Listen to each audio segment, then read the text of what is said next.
بچے قرآن کے حافظ ہوئے ہیں، اتنے عالم ہوئے ہیں، فلاں درجے سے اتنے فاضل ہوئے ہیں، اس مدرسے میں بچوں کی تعداد اتنی ہے، اس مدرسے میں بچوں کی تعداد اتنی ہے، وہ پوری کارگزاری آپ کے سامنے آتی ہے، آپ کے دل کو اطمینان ہو جاتا ہے۔ دوسرا ان اجتماعات کا جو اس سے بھی ایک بڑا مقصد ہے کہ مدارس اپنی ایک ذمہ داری پوری کرتے ہیں کہ ایک عالم دین حضرت قاضی صاحب دامت برکاتہ اللہ علیہ جو اس ادارے کے سربراہ ہیں قاضی شفیق صاحب تشریف فرما ہے، ان کے برادران قاضی خلیل صاحب،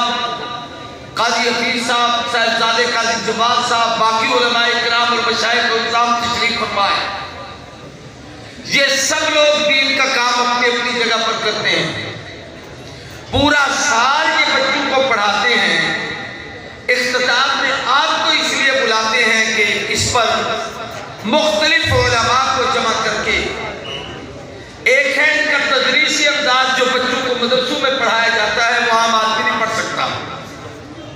ایک اس کا عام عوامی تبلیغی مزاج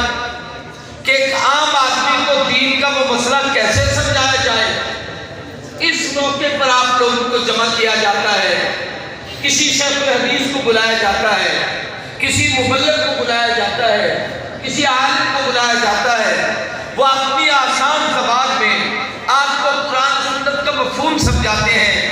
آپ کو بچوں کی تربیت کے اسلوب سمجھاتے ہیں، آپ کو دینی تعلیم کی اہمیت سمجھاتے ہیں، آپ کو قرآن سنت پڑھنے پڑھانے کے لیے تیار کیا جاتا ہے، جس کی وجہ سے آپ میں وہ جذبات ابھرتے ہیں کہ ہر سال مدرسے کے طلباء میں بھی اضافہ ہوتا ہے، الحمدللہ دین سیکھنے والوں میں بھی اضافہ ہوتا ہے، دین کی خدمت کرنے والوں میں بھی اضافہ ہوتا ہے۔ جتنے لوگوں نے بدگمان کرنے کی کوشش کی، حضرت زبانی صاحب نے تشریف لایا، اچھا حضرت شیخ نہیں آئے،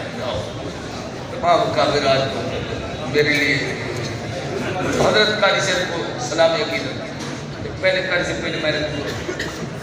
دے ایک دے دے دو کعبہ ہے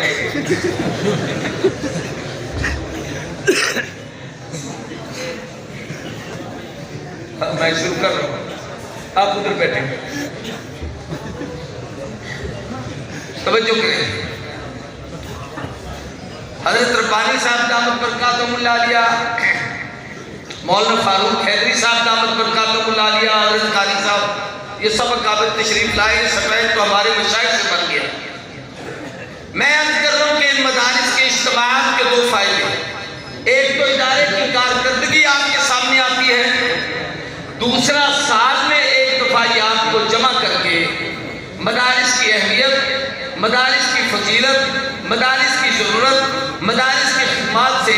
آپ کو آگاہ کرتے ہیں، جس کے نتیجے میں آپ ہر سال اپنے بچوں میں ان کو قرآن کی تعلیم کے لیے تیار کرتے ہیں، اس میں اضافہ ہوتا چلا جا رہا ہے۔ دنیا لاکھ جتن کرے، مساجد ختم ہو جائیں، مدارس مٹ جائیں، دینی ادارے ختم ہو جائیں، لیکن روز افزوں اس میں ترقی ہو رہی ہے۔ اس کا سب سے بڑا سبب ان مدارس کے یہ اجتماعات ہیں جو آپ کو تسلی دیتے ہیں، جس کے نتیجے میں آپ کا عقیدہ بھی بنتا ہے، عمل بھی بنتا ہے، ایمان بھی بنتا ہے، عقائد بھی درست ہوتے ہیں، اعمال کی بھی توفیق ہوتی ہے اور اخلاق کی بھی تصحیح ہوتی ہے۔ میں اس پر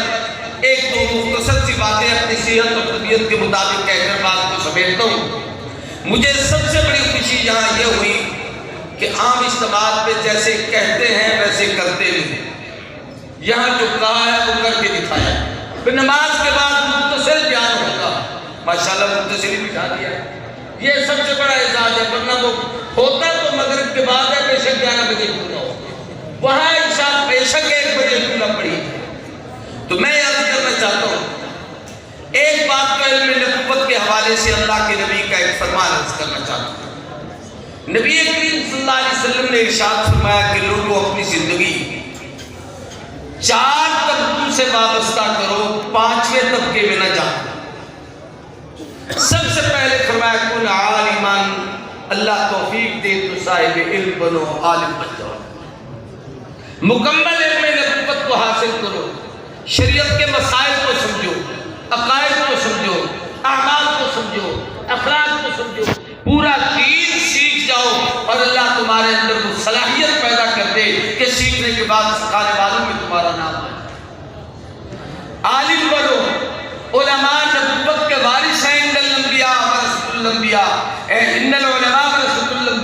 وَإِنَّ الْأَنْبِيَاءَ لَمْ يُوَرِّثُوا دِينَارًا وَلَا دِرْهَمًا۔ علماء نبوت کے وارث ہیں، نبوت کا ورثہ میراث دراہم دنانیر پیسہ نہیں، نبوت کی حقیقی وراثت یہ قرآن و سنت کی تعلیم ہے جس کو یہ مدارس ادا کر رہے ہیں اور یہ علماء کرام آپ تک پہنچا رہے ہیں۔ دوسرا طبقہ فرمایا او متعلمان، یا طالب علم بن جاؤ، پڑھنے کی توفیق تھی مکمل پڑھ لیا، نہیں پڑھ سکے تو زندگی پڑھتے پڑھتے گزار، روزانہ جاؤ، دنیا کے کام کاج بھی کرو، دین بھی سیکھو، اپنے ماحول میں بھی جاؤ، اس ماحول میں بھی آؤ۔ حدیث سے ایک واقعہ آتا ہے اس بات میں کہ نبی کریم صلی اللہ علیہ وسلم کی خدمت میں ایک صحابی حاضر ہوا، دو بھائی تھے۔ ایک بھائی کا مزاج یہ تھا کہ وہ حضور اکرم صلی اللہ علیہ وسلم کی محفل میں بیٹھا، جو کچھ محبوب ارشاد فرماتے، جو آقا کہتے، جو بیان کرتے اسے یاد کرتا، سنتا، پھر گھر چلا جاتا، گھر والوں کو سمجھاتا، دوسرے سے پھر آ جاتا۔ دوسرا بھائی شہر میں کام کاج کرتا تھا، دکان کھولتا تھا۔ مارکیٹ میں ہم بیٹھے ہیں، ساری مارکیٹیں ہیں دائیں بائیں، اور یقیناً کو دکاندار لوگ یہاں نمازیں بھی پڑھتے ہوں گے، آتے بھی ہوں گے۔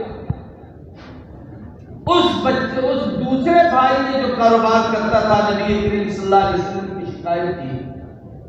میرا بھائی سارا دن آپ کی مجلس میں بیٹھتا ہے، آپ کا شاگرد بنتا ہے، آپ سے دین سیکھتا ہے، شام کو کھانے کے لیے دکان پہ آ جاتا ہے، اسے کہیں کہ یہ کچھ کام بھی کرے، جیسے ہمارے یہاں بھی ذات ہوتا ہے، ایک بیٹا عالم بن گیا تو لوگ دیر نکما ہو گیا، کسی کام کا نہیں ہے، وہ کماتے ہیں یہ مولوی بن رہا ہے،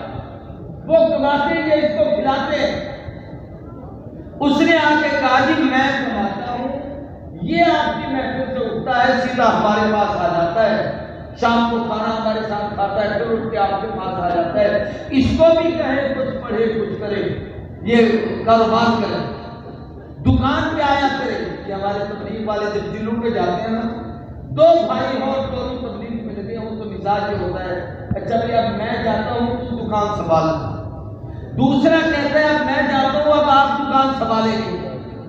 اگر میں بطور سمجھانے کے لیے بات کروں، اگر کوئی یوں کہتے کہ آقا میرا جی بھی چاہتا ہے کہ میں آپ کی محفل میں ہوں، اگر ایسا ہو جائے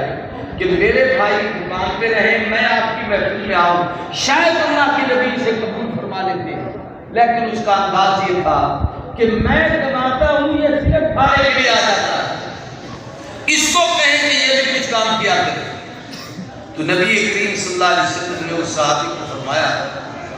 تیرا کیا خیال ہے کہ تو کما کے اس کو کھلاتا ہے؟ حدیث کی الفاظ میں لعلک ترزق بہ، یہ جتنی دیر میری محفل میں آ کے بیٹھتا ہے، میرے پاس علم نبوت سیکھتا ہے، میرے چہرے کو دیکھتا ہے، میرے ماحول میں بیٹھتا ہے،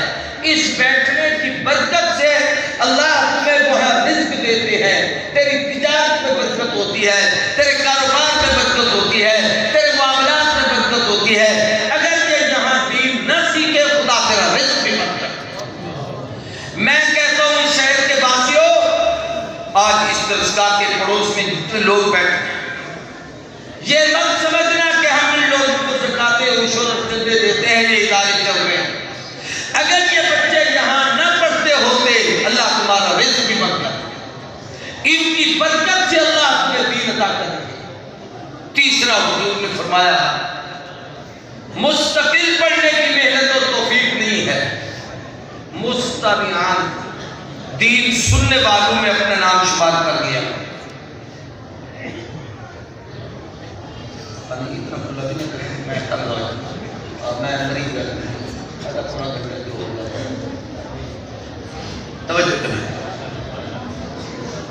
تیسرا فرمایا مستمعان، دین سننے والوں میں بن جاؤ۔ سننے کی کیا شکل ہے؟ جیسے ہم سننے کے لیے آتے ہیں، مجھے اعتماد اور یقین ہے کہ فجر کی نماز کے بعد یہاں تک سے قرآن ہوتا ہو۔ جو لوگ یہاں نماز پڑھتے ہیں، نماز کے بعد 10 منٹ 20 منٹ کا درس ہے، اس کو روزانہ سن لیا کرو۔ عصر کی نماز ہوتی ہے، اس کے بعد تسبیحات کا وقت ہوتا ہے 5 دو چار منٹ کا، اس دوران ایک حدیث بیان کی جاتی ہے، اور اکثر جگہوں پر درس حدیث کا وقت ہوتا ہے، اگر ایک حدیث روزانہ آپ کو سمجھ میں آتی ہے یا کوئی مسئلہ فقہی طور پر سمجھا دیتے ہیں، وضو کے فرائض سمجھا دیتے ہیں، غسل کے فرائض سمجھا دیتے ہیں، تیمم کے بس فرائض سمجھا دیتے ہیں، تو جتنی دیر وہ عالم بیان کرتا ہے، یہ جو ہمارے ہاں عادت ہے کہ سلام پھیرا، کوئی دعا نہیں، کوئی تسبیح نہیں، اور دعا کی ضرورت نہیں محسوس کرتے، اٹھ کے مسجدوں سے نکل کے باہر جاتے ہیں، ایسا مزاج نہ بنایا کرو، بیٹھ کر کچھ سن لیا کرو،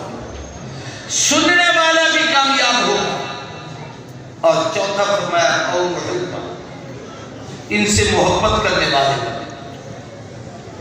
محبت کا کیا معنی ہے؟ کون سے بات کو سنتے؟ آپ یہاں نہیں رہتے، دور رہتے ہیں، نہیں آ سکتے، دور ہے، سبق نہیں پڑھ سکتے، لیکن دلی طور پر احترام ہے کہ یہ علماء کرام ہیں، یہ مشائخ ہیں، یہ مدارس والے ہیں، یہ دینی کام کرنے والے ہیں، یہ دینی اداروں والے ہیں، ہم سے بہتر ہیں، یہ بچے میرے بچوں سے بہتر ہیں، قرآن پڑھ رہے ہیں، یہ ہم سے بہتر ہیں، قرآن پڑھا رہے ہیں، یہ بہت اچھے ہیں، دین سیکھتے ہیں۔ ایک شخص یہاں مسجد میں آ کے قرآن سیکھ کے سن کے جاتا ہے، اس کو بھی سمجھے کہ یہ مجھ سے بہتر ہے۔ علماء نے لکھا ہے اس بہتر میں اپنے سے تینوں طبقوں کو بہتر سمجھے کہ عالم بھی مجھ سے بہتر، طالب بھی مجھ سے بہتر، دین سننے والا بھی مجھ سے بہتر، ان سے محبت کرے گا تو اللہ اس محبت کی وجہ سے بھی قیامت کے دن اس کی نجات کر دے گا۔ آخری بات ارشاد فرمائی وَلَا تَكُنْ خَامِلًا، کن عالماً، عالم بنو، شاگرد بنو، محبت